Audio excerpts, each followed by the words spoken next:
Solar battery নাকি IPS battery কোনটা ভালো হবে সিদ্ধান্ত নিতে পারছেন না তো? শুনুন, অনেকেই মনে করেন দুটো ব্যাটারির কাজ একই, যে কোনো একটা কিনলেই হবে। এটাই হবে আপনার ভুল সিদ্ধান্ত। দুইটা ব্যাটারির চার্জ বা ডিসচার্জ পদ্ধতি একটু আলাদা। আইপিএস ব্যাটারি দ্রুত চার্জ হয় এবং বিদ্যুৎ না থাকলে ডিসচার্জ হয়, অর্থাৎ বিদ্যুৎ গেলে ব্যাকআপ দেয়। সোলার ব্যাটারি সারাদিন ধীরে ধীরে চার্জ হয় আর রাতভর আস্তে আস্তে ডিসচার্জ হয় বা কারেন্ট দেয়। আইপিএস ব্যাটারি এই কাজ করতে পারে না। স্লো অ্যাম্পেয়ারে চার্জ হলে ব্যাটারি পরিপূর্ণ চার্জ নাও হতে পারে। পরিণাম 6 মাসেই শেষ।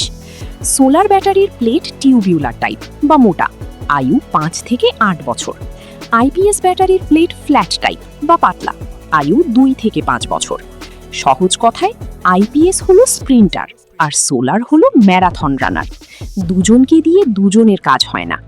ব্যাটারি কিনতে গেলে একটাই কথা বলুন, সোলারের জন্য নাকি আইপিএস এর জন্য। প্রোডাক্ট নিতে এক্ষুনি কল করুন স্ক্রিনে দেওয়া নম্বরে।